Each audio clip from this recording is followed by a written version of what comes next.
Hello, everyone, and welcome to Azul's first quarter earning call. My name is Zach, and I will be your operator for today. This event is being recorded, and all participants will be in listen-only mode until we conduct a Q&A session following the company's presentation. If you have a question, click on the Q&A icon at the bottom of your screen and write your name and company. When your name is announced, please turn your microphone on and proceed. For those who are listening to the conference on the phone, press star 9 to join the queue and star 6 to accept the audio when requested. I would like to turn the presentation over to Thais Herberly, Head of Investor Relations. Please proceed, Thais. Thank you, Zach, and welcome all to Azul's first quarter earnings call. The results that we announced this morning, the audio of this call, and the slides that we reference are available on our IR website. Presenting today will be John Rodgerson, CEO. Alex Malfitani, our CFO, and Abhi Shah, Chief Revenue Officer and President of Azul, are also here for the Q&A session. Before I turn the call over to John, I'd like to caution you regarding our forward-looking statements. Any matters discussed today that are not historical facts, particularly comments regarding the company's future plans, objectives, and expected performance, constitute forward-looking statements.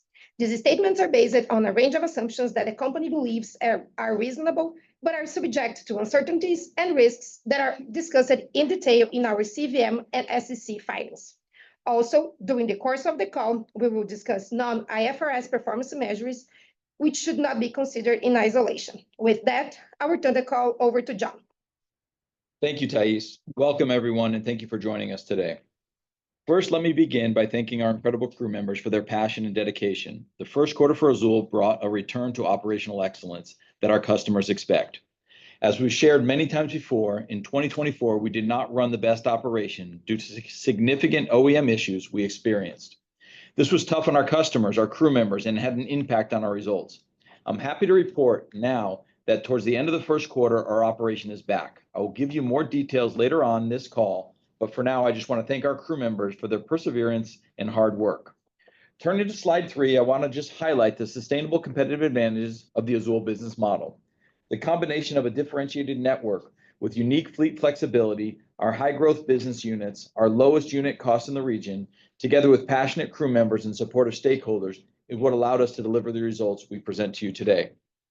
On slide 4, I want to start with our network, one which we are constantly optimizing with a singular focus on profitability and the best use of our assets, our aircraft.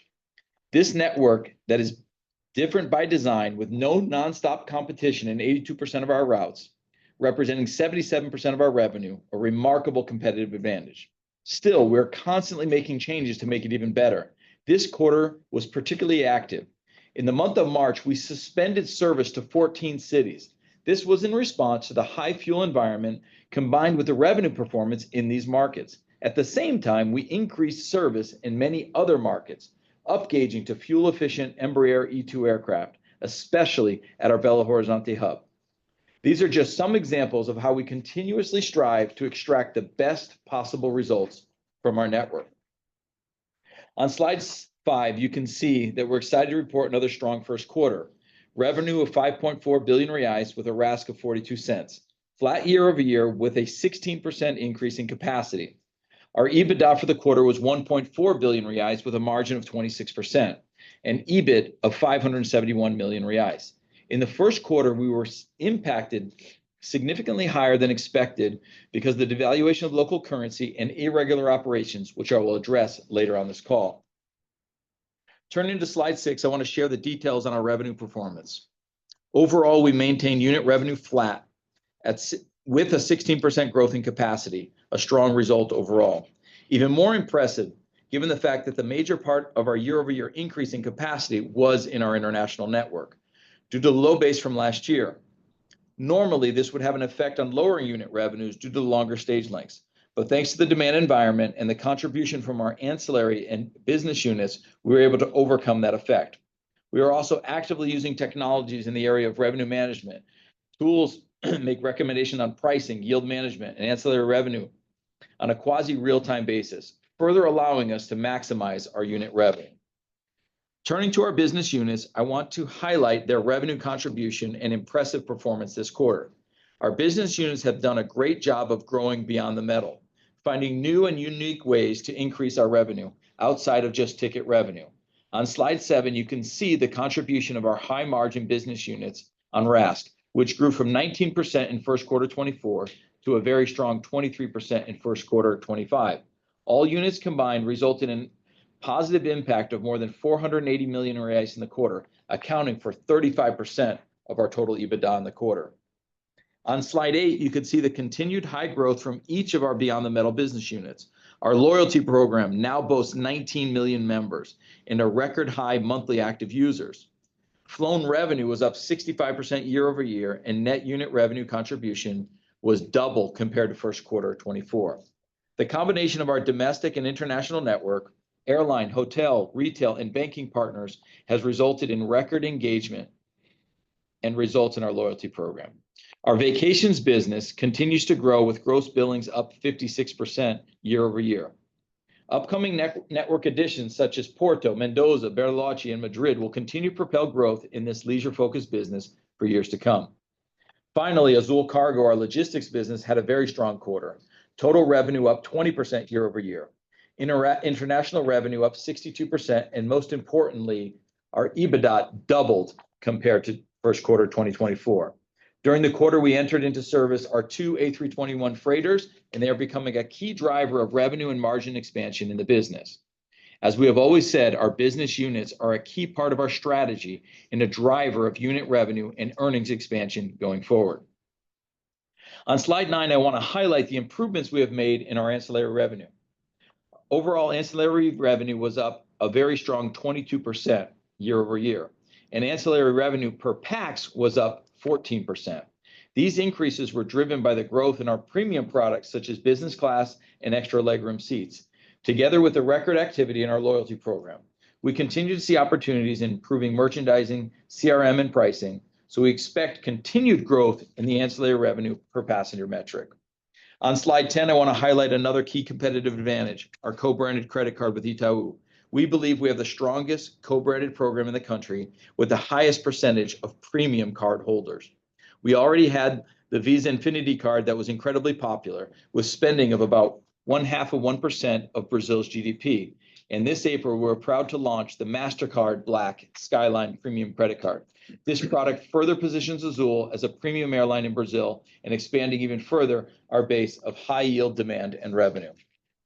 On slide 11, I want to turn to the cost side of the business. We continue to be the lowest cost provider in Brazil. This includes the effects I mentioned on the cost we're facing from operational impacts and OEM challenges.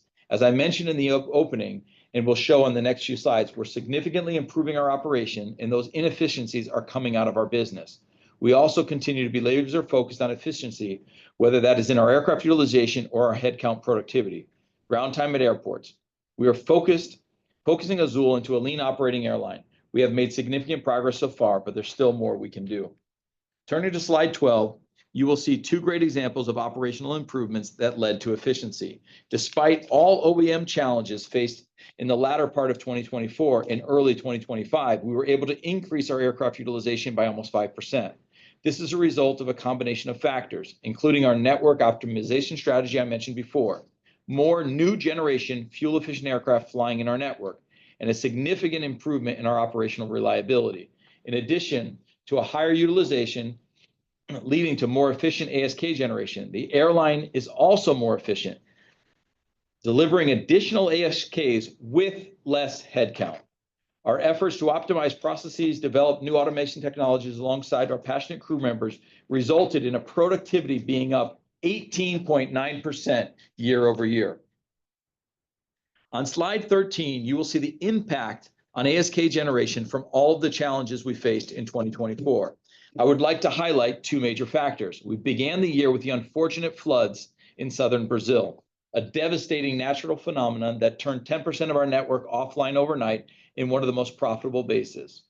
Shortly after, the constant OEM challenges we faced throughout the year worsened, with several unscheduled engine removals and longer recovery time, impacting our ASKs for the second half of 2024. These impacts were a loss of close-in ASKs, which had a devastating impact to our customers and operation overall. However, since early 2025, working together with the OEMs and our partners, we're seeing improvements in all operational areas. We've been able to close the gap and get back on track to our planned capacity generation. On slide 14, I would like to highlight two examples of impacts disruptions trigger to our operations and customers that have been significantly that we've been able to significantly improve over the past few months. Our irregular operations as a percentage of departures has decreased by over 65% in the first quarter and continues to be a downward trend. Such directly to another great indicator, which is the average nights customers spend in hotels due to the impacts to their booked flights. During the past quarter, we reduced our average customer hotel nights by 75%. Even though we made significant improvements during the first quarter, we were still impacted by the additional cost generated by the irregular operations and the customer litigation caused by it. Looking forward, we see a positive trend and expect these costs to improve during 2025. Going forward on slide 15, you can see the improvements in the macro scenario to support our EBITDA generation in 2025 and beyond. The real has appreciated 9.3% in 2025, which reduces our dollar-denominated debt and expenses and improves our cash flow generation and reduces the cash outflow to pay down aircraft lease, CapEx, and interest. We're also seeing an improvement in the heating oil curve, which is down more than 17% compared to the January peak. Using the current spot price, fuel expenses would have been $200 million lower in the first quarter, showing the potential upside to improve EBITDA and cash flow generation in the coming quarters. Turning to our final slide, I must highlight how the first quarter really shows how much Azul has overcome a challenging year and is already generating positive results. Our unique business model has once again proved the value generation this airline has at its core. Our enhanced approach to our network strategy, our beyond the metal business units, and improved operation have resulted in improved, more efficient ASK generation at the lowest CASK in the country while sustaining a strong unit revenue. I'm certain that our competitive advantages will continue to prove how Azul is the strongest airline in the region and yield positive results on a consistent basis. I can't thank enough our entire crew member base for bringing back to our usual levels of operational excellence. I'm proud of the unique business model we have built together. With that, Abhi, Alex, and I are available to take your questions. Ladies and gentlemen, thank you. We will now begin our Q&A session. Remembering that if you have a question, click on the Q&A icon at the bottom of the screen and write your name and company. When your name is announced, please activate your microphone and proceed. For those who are listening to the conference on the phone, press star 9 to join the queue and star 6 to accept the audio when requested. We will now go to the first question. That will come from Savi Syth, sell-side analyst Raymond James. Savi, we're going to open your microphone so you may ask your question. Please proceed. Hey, good morning, everyone. If I might just, there's a lot improvement that you called out here on the cost side, just operations, FX, fuel.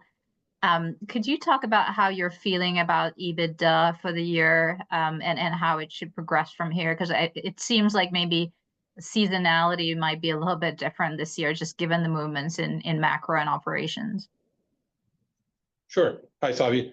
Yeah, so Q1, I think was worse than we expected, but it's early enough. And also, we saw significant improvement going forward, right? So when you look at the forward curve for oil, when you see where the real is, and there has been already some recapture in the first quarter, right? So namely, fuel alone, the fuel expense line alone, like we said, was over 200 million reais of a bad guy. When you add FX, that's another 100 million, and then the irregular operations. But everything is improving, right? All of those items, fuel, FX, and irregular operations are all improving. And we are still getting benefits on the demand side. We're seeing strong RASK even with high capacity growth. So when you combine all that, we're going to work, and we think we have enough time to still deliver as high an EBITDA generation as we can, even with the impacts in Q1. Understood. I appreciate that. And I wonder, And maybe a question for Avi. Could you elaborate a little bit what you're seeing on the demand side, just between corporate and leisure? It doesn't seem like, there's been much of a hit with some of the macro headlines that we've had, but curious what you're seeing. Yeah, hey, Savi. Yeah, you're right. I mean, nothing compared to what you're anecdotally hearing in the US, right? Ex-Brazil point of sale demand has been strong. Even with the noise in the US, we didn't see any oscillations in our US business. Our international network is a high-end leisure network. So I think we are more insulated in that sense. On the corporate side in Brazil, it's been very, very steady. We haven't seen, obviously, we've grown and the revenue has grown with us. And so we are maintaining that pace. We had, you can check the corporate travel agency shares. We had a 34% revenue share. The last report. This is public data from corporate travel agencies. So it's been the Brazil sort of local environment has been solid, has been very steady. Brazil point of sale internationally has been good as well. And we're actually seeing a growth year over year in ex-Brazil point of sale, which is revenue that's coming in euros and coming in dollars, both for our international network as well as our domestic network. So, I think you'll see unit revenues expansion in 2Q, which is good. So I think overall a pretty steady demand environment. Very helpful. Thank you. Thanks, Avi. Thank you. The next question comes from André Ferreira, sell-side analyst Bradesco. André, we will open your audio so that you can ask your question. Please proceed. Hi, good morning. Thank you for the space here. So 2 questions from my side. The first, if you could comment on your thinking regarding the $200 million equity raise in terms of timeline and whether there are talks for an anchor investors. And my second question is, Alex, you mentioned that fuel was 200 million reais detractor, FX another 200, and from the other cost line, which had the 330 million reais higher costs year over year. In the release, you mentioned that it's mainly from the performance issues. How much of the 330 was, the performance issues alone? And is there a chance that Azul will be compensated for it by the OEMs? That's it. Thank you. Yeah, thanks. So on the equity raise, I think just to remind everyone of the timeline, right? We've reached an agreement with our bondholders, lessors, OEMs, and part of that agreement called for an equitization of debt to happen in April, right? We actually had 3 equity offers over the last few months, one to equitize the lessors, one for the controlling shareholders to bring in new money into the company, and more recently, the equitization of 35% of our 29 and 30 notes. So we've been implementing the plan as agreed, and that's why we had an equity offer in April. Now, the markets didn't, favor the timing. We didn't get incremental equity raise, but we were successful in equitizing a significant amount of debt and, reducing our leverage, right?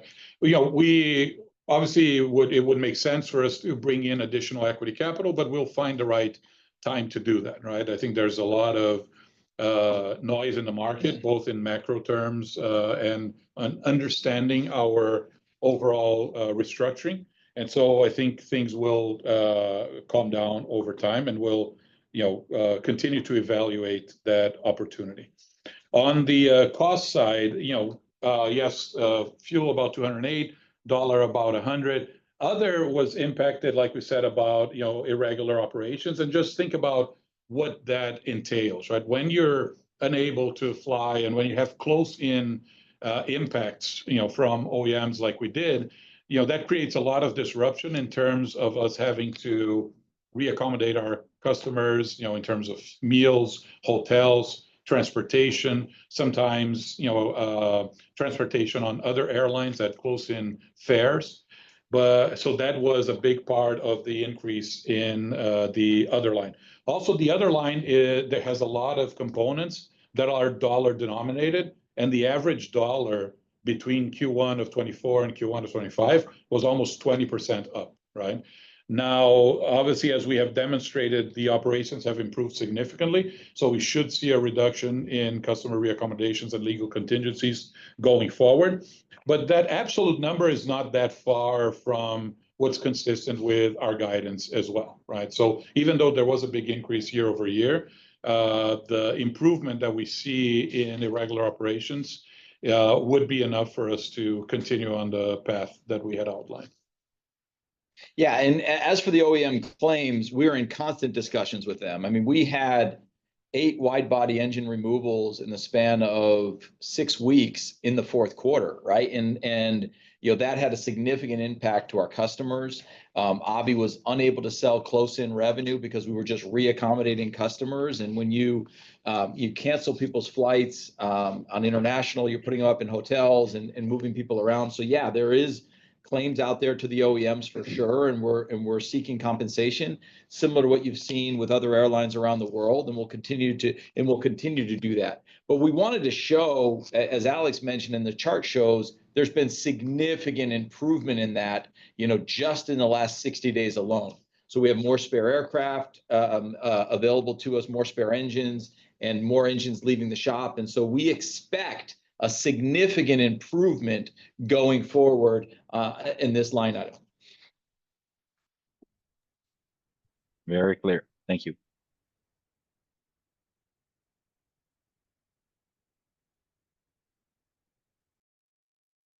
Thank you. The next question now will come from Michael Lindberg, sell-side analyst at Deutsche Bank. Michael, we will open your audio so you may ask your question. Please proceed.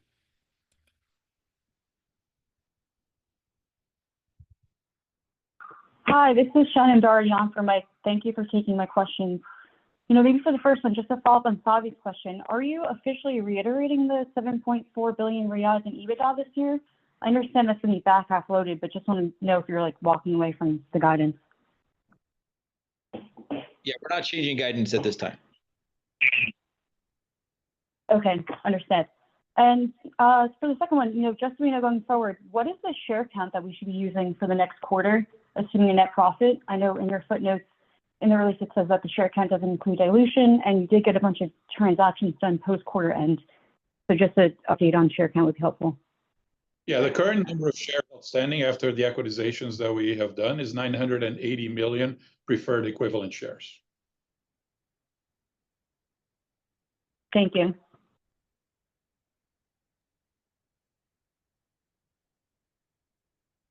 If you have a question, click on the Q&A icon at the bottom of your screen and write your name and company. When your name is announced, please activate your microphone and proceed. For those who are calling from your cell phone, press star 9 to join the queue and star 6 to accept the audio when requested.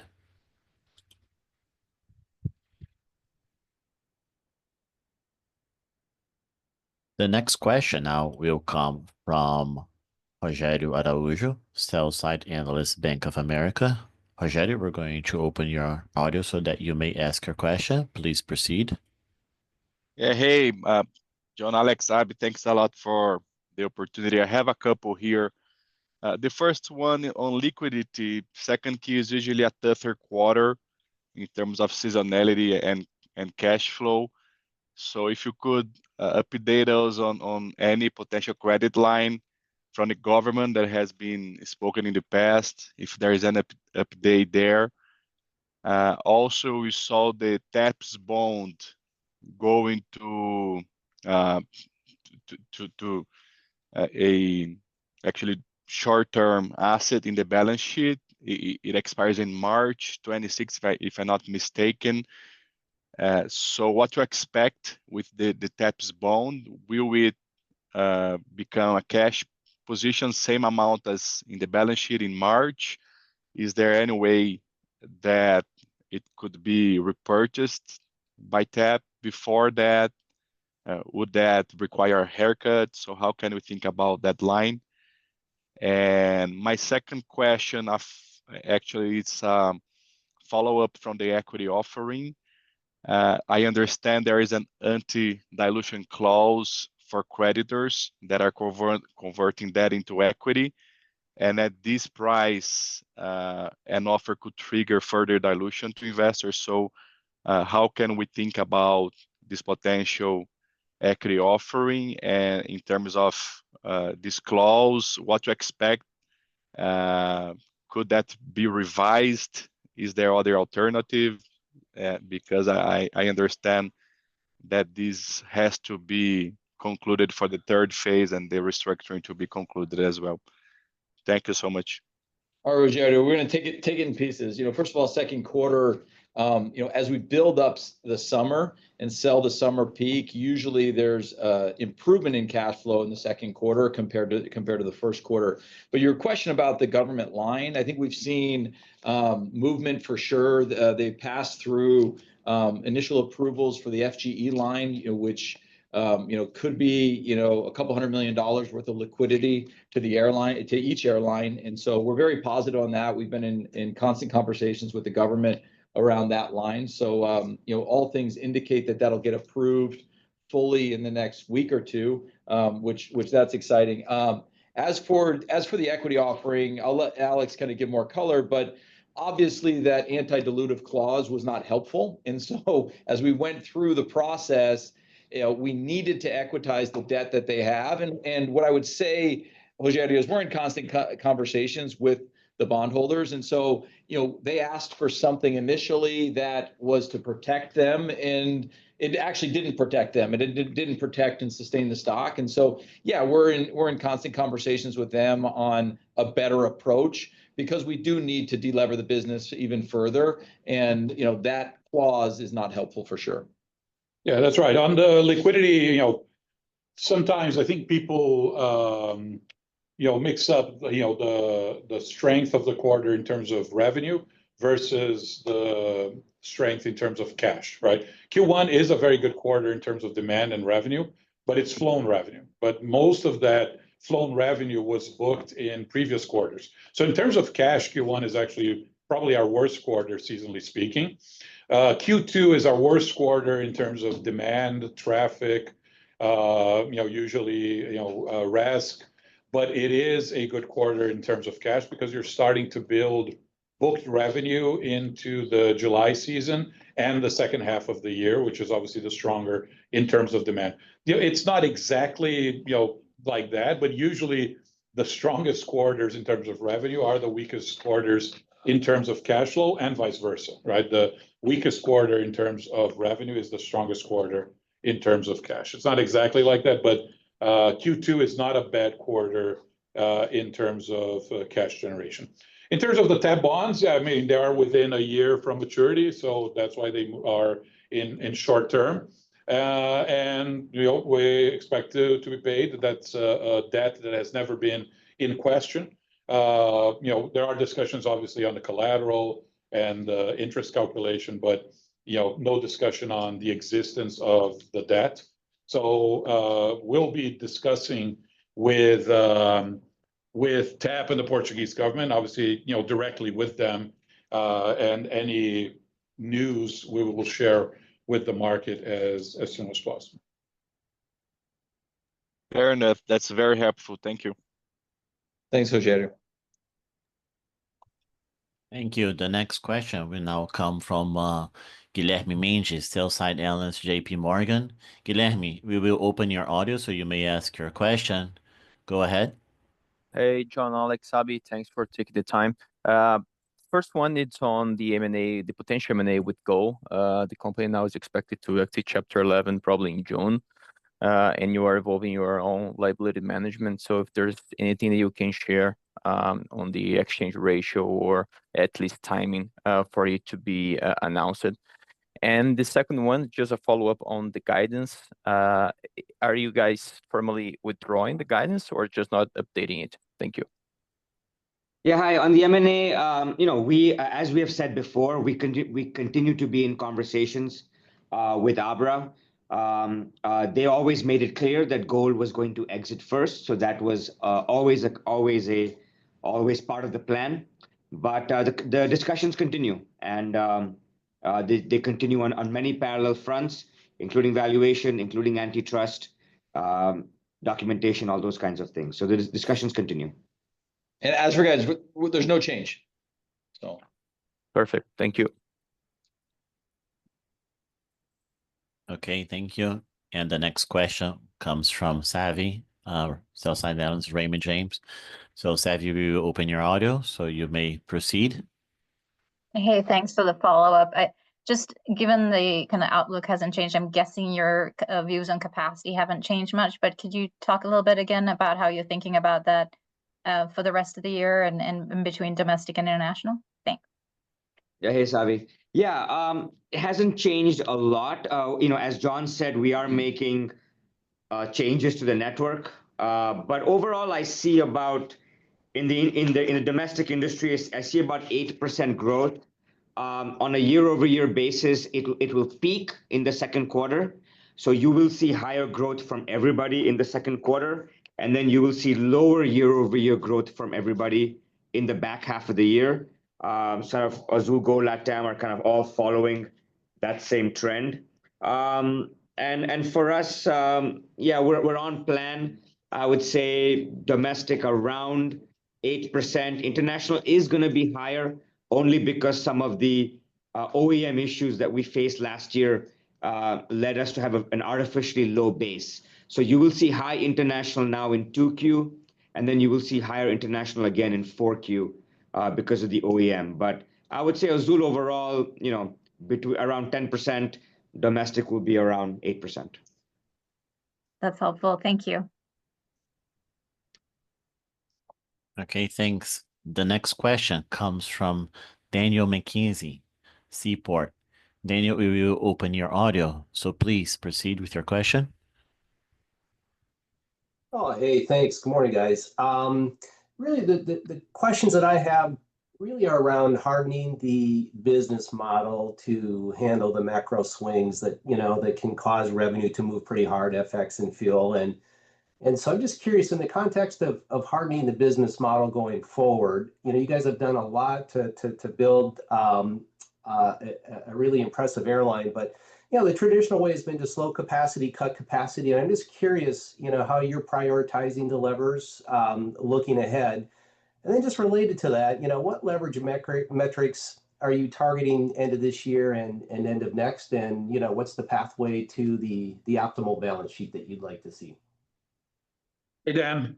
Yeah, I mean, as an airline in Brazil, we always say that we are an imported service in a way, right? And so we are exposed to the cost of importing the inputs that allow us to produce a seat in Brazil, right? We have aircraft that are denominated in dollars. The financing for the aircraft is mainly in dollars. Even the working capital, for an airline as a capital-intensive business, usually for you to be able to borrow the significant amounts of capital that the business requires for a longer term, that capital is usually provided by US or foreign investors that want a return in dollars. Fuel in Brazil, unfortunately, is dollar denominated. We don't think it should, but it is.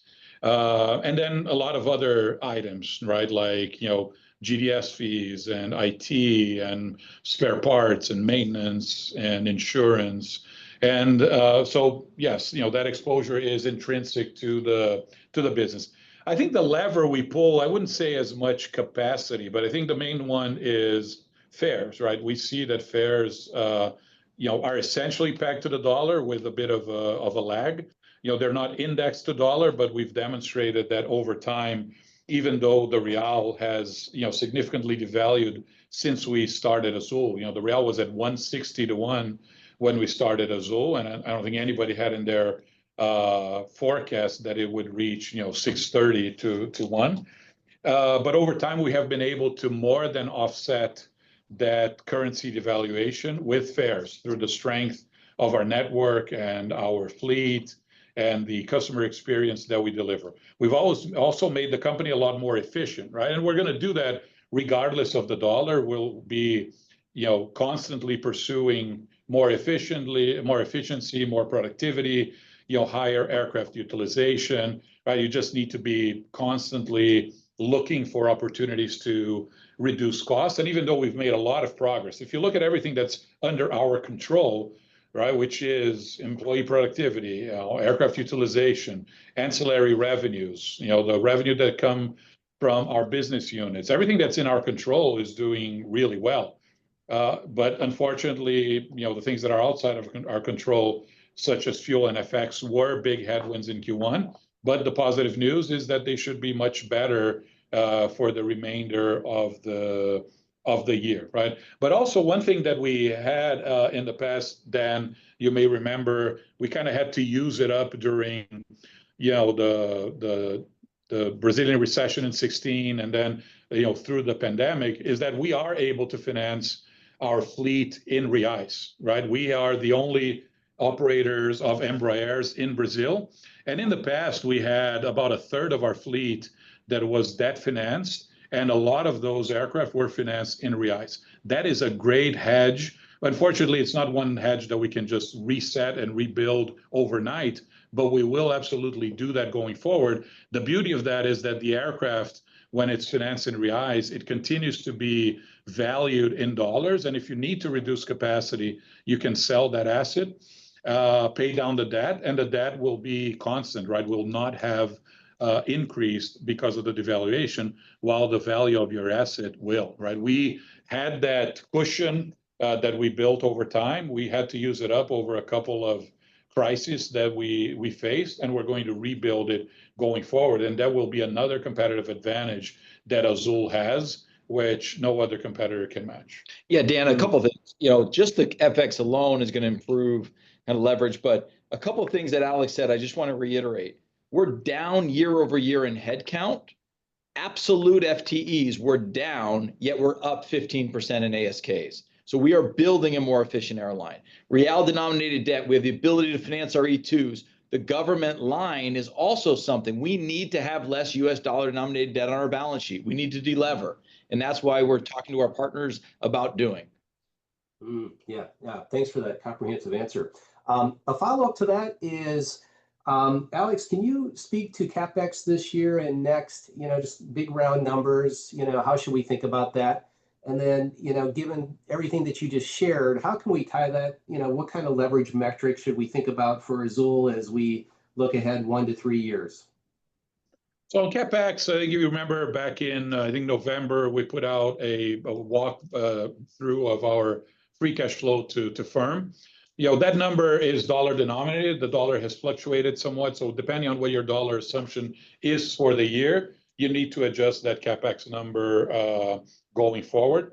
Also, the OEM issues that we had may require a little bit, more engines to be sent to overhauls. But we don't have guidance on CapEx, and we don't have guidance on leverage either. But you can use kind of those old numbers as a guideline, for you to come up with your estimates. Now, we want to reduce leverage. I think that is something that all stakeholders of Azul would like to see. We've done a lot of progress on reducing that leverage, and unfortunately, some of that leverage came back through the devaluation, but it's coming back, right? So we will continue working on everything that's within our powers to generate more cash, pay down debt, and that's also something that is always permeating our conversations with all of our stakeholders. Hey, Dan, I just want to reiterate one other thing, which is a competitive advantage that Azul has, is that all of our next generation aircraft are under PBH contracts and engine agreements overall. So while CapEx will be up in the short term because of the reliability of the new engines, you're going to get that back over time. It's just a pull forward, if you will, because all of our engines are under a power by the hour contract. And that's a competitive advantage that we have that, quite frankly, the OEMs aren't offering anymore, right? And so as we look forward, we have that advantage going into the next few years. Yeah, and it is an asset that Azul owns, right? Because as John said, that contract is not being offered anymore, and it is providing significant protection because the cost of engine overhauls with all these supply chain issues and OEL and MRO capacity issues is obviously going up significantly. Yeah, thanks for the time, you guys. Thanks, Dan. Thank you. I will now turn it over to John for closing remarks. I'd just like to thank everybody, for your time today, and thank our crew members for all their work in the quarter. And we look forward to talking to you. Feel free to reach out to our IR team if you have any additional questions. Thanks, everybody. Thank you. This concludes the Azul's audio conference call for today. Thank you very much for your participation and have a great day.